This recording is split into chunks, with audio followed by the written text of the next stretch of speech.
We should have never gone down that old unmarked country road. I knew it deep down as soon as Tyler's old Chevy skidded off the asphalt onto the gravel, the headlights slicing through the dense blackness of the Chattahoochee National Forest. The road was more of a narrow, forgotten trail, just a strip of dirt barely wide enough for the truck. Trees loomed in on both sides, their branches like twisted claws scratching at the truck's paint. Jenna clutched my arm from the passenger seat, her face a tight mask of unease. "It'll be fun," Tyler said, his voice too loud in the oppressive silence, trying to shake off the nervous tension in the cab. "Just some harmless exploring." I could hear Melissa and Craig laughing nervously in the back seat.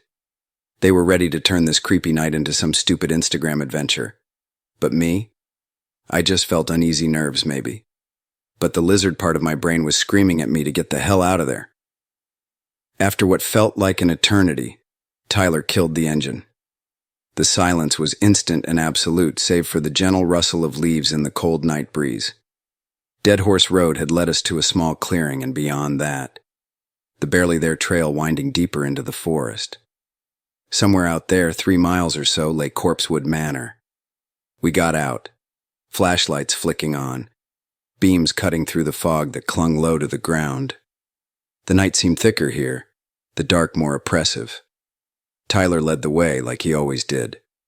Craig and Melissa followed, stumbling over roots and rocks, laughing a little too loudly. Jenna squeezed my hand, her grip tight as if she could feel it too. The way the air seemed to hum was something our brains couldn't or wouldn't identify. Tyler's voice cut through the heavy silence, almost eager to break the tension. "All right, so, Corpsewood Manor. Y'all know the basics, right? Back in the 70s, this place was built by Dr. Charles Scudder and his partner, Joseph Odom. Scudder was a professor of pharmacology in Chicago, but he left all that behind to move out here, away from society." Jenna glanced up at me, already looking uneasy. I could feel her pulse quickening against my arm, but Tyler wasn't about to let up. "Thing is, Scudder wasn't just some eccentric professor," Tyler continued. "He had a serious interest in the occult, rumored to be into Satanism too. Built this place as a kind of retreat, or maybe a shrine. They say the manor was filled with books on alchemy, ritual magic, and all kinds of weird stuff. The dude even painted his own murals, demons, pentagrams, that sort of thing. And they weren't just for show. He believed in this stuff big time." Jenna shivered beside me, her grip tightening. "I heard they used to have parties out here," she said softly, more to herself than anyone. "Weird parties?" Tyler nodded, leaning into the story. "Yeah, exactly. Scudder and Odom didn't exactly keep to themselves. They'd invite people over, friends, drifters, anyone, really. They called it their pink room. No electricity, no running water, just candlelight and booze. Scudder made his own homemade LSD so people would get high, talk philosophy, or whatever else they did. There were rumors of rituals, some weird sex stuff, and sacrifices. Animal sacrifices mostly, but who knows, right?"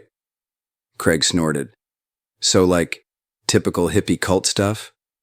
Tyler's expression darkened. "Maybe. But it went deeper than that. Scudder called himself a follower of Thelema, which was this occult philosophy started by Aleister Crowley. You know, the great beast.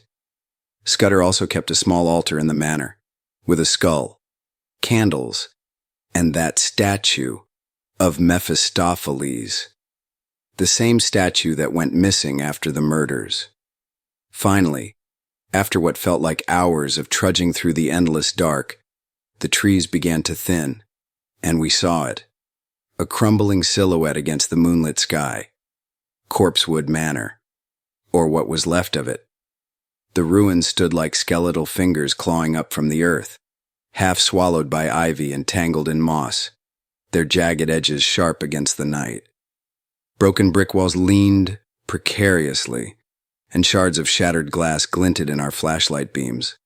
A once stately place now left to rot and ruin. Jenna stopped, her breath catching in her throat. This is it?" Her voice was a strained whisper, as if speaking too loudly might awaken something lurking in the dark. "Yeah," Tyler replied, his voice low and almost reverent. "This is it." We crept forward, our steps slow and tentative. Every movement felt heavy, deliberate, like the earth itself resisted our intrusion. The air seemed thicker here, colder, each breath a shiver. The shadows felt alive, pressing in from all sides. We stepped over what remained of a crumbling threshold, crossing into the gutted remains of the manor. Inside, the ground was littered with broken bottles, remnants of past visitors who'd come seeking a thrill and left behind their trash. I felt like I was suffocating under the weight of the atmosphere, the darkness more solid than air. We continued to explore, pushing deeper into the ruins, our flashlight beams slicing through the murk. A broken, rotting wooden staircase loomed to our right, leading to a second floor that had long since collapsed. We found what remained of the pink room, now just a shell of its former self. Bare walls, still bearing faint, faded murals of demons and sigils. Tyler moved ahead, pushing through a tangle of ivy, when Jenna stopped suddenly. "Did you hear that?" she asked, voice barely above a whisper. I listened, straining against the silence.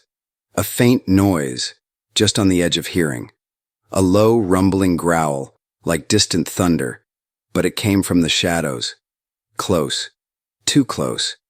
Then another growl, answering from the opposite direction, deeper, more menacing. The sound vibrated through the floor, through my bones. Jenna's grip on my arm tightened painfully. "What was that?" Her voice trembled, panic creeping in. I swung my flashlight toward the sound. For a moment, I saw nothing but shadows. Then they emerged, slowly, from opposite sides of the clearing. Two shapes, massive and dark, moving through the gloom with a predatory grace. They were more shadow than flesh, their forms barely visible in the dim light. Their eyes, though, those were unmistakable. They glowed like hot coals, a dull reddish light burning in the depths of the night. Beelzebub and Arsanath, Scudder's dogs, the guardians of Corpsewood, still patrolling their territory even in death. "Run!" Tyler's shout was almost drowned out by the sudden explosive barking, a sound that seemed to shake the very ground beneath us. Craig panicked, turning to sprint, but he took 2 frantic steps before his foot slipped on a patch of moss. He tumbled backward down a small, steep embankment, disappearing into what had once been a pond, now a dry, rocky basin filled with detritus. His body landed with a sickening crunch, the sound of bone against stone echoing in the night. I heard his scream, sharp and shrill, reverberating through the ruins. The dogs moved like shadows given form, silent and impossibly fast. One bounded down the slope with terrifying agility, landing with a heavy thud. Craig tried to scramble away, but his leg was twisted beneath him, his movements frantic, desperate. His hands clawed at the earth, fingers scraping against something cold and hard. The broken remains of a pink stone gargoyle, half buried in the mud. He was pinned, helpless. The mastiffs pounced, their massive jaws closing around him. Craig's screams filled the night, a sound that turned my blood to ice.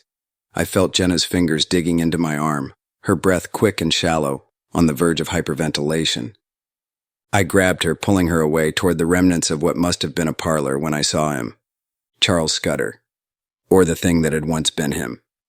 He stepped out of the shadows, his face a ruin of flesh, eyes milky and unseeing, yet somehow fixed on us with an unnatural rage.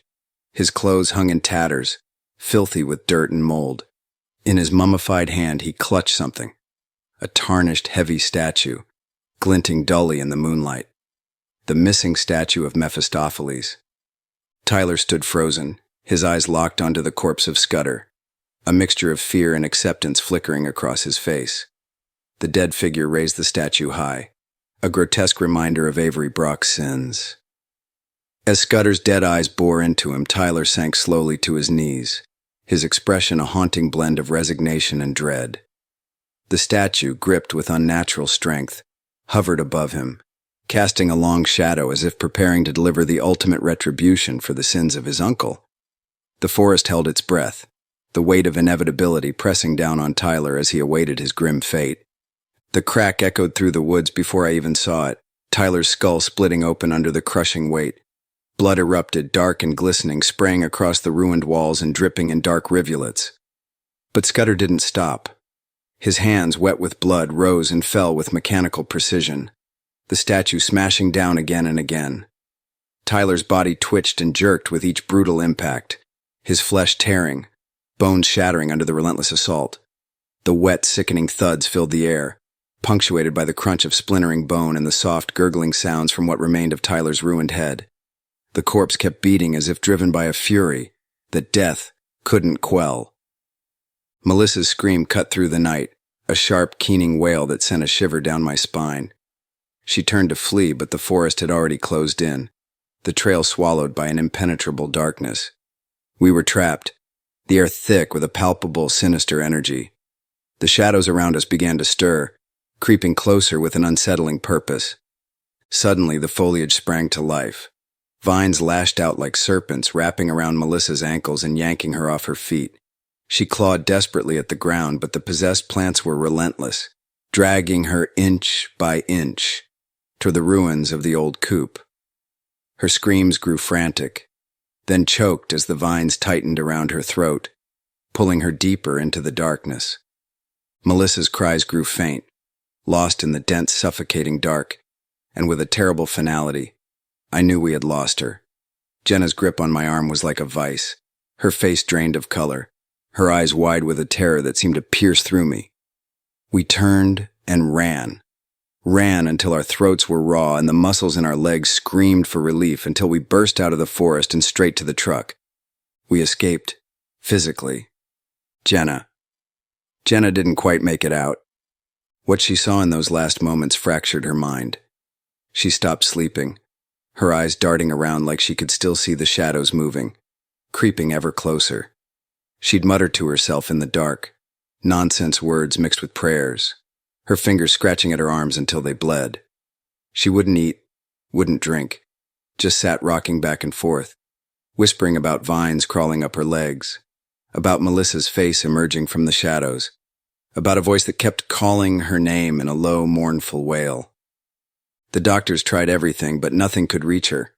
She shrieked if anyone touched her, her hands clawing at empty air like she was fighting something only she could see.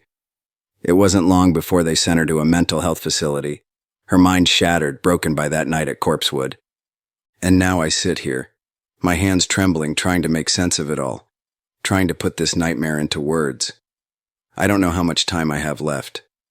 Arsanath and Beelzebub have been circling the house for 2 days, their black forms pacing just beyond the windows. I can feel their gaze through the walls, feel their presence thickening the air. They're waiting for me.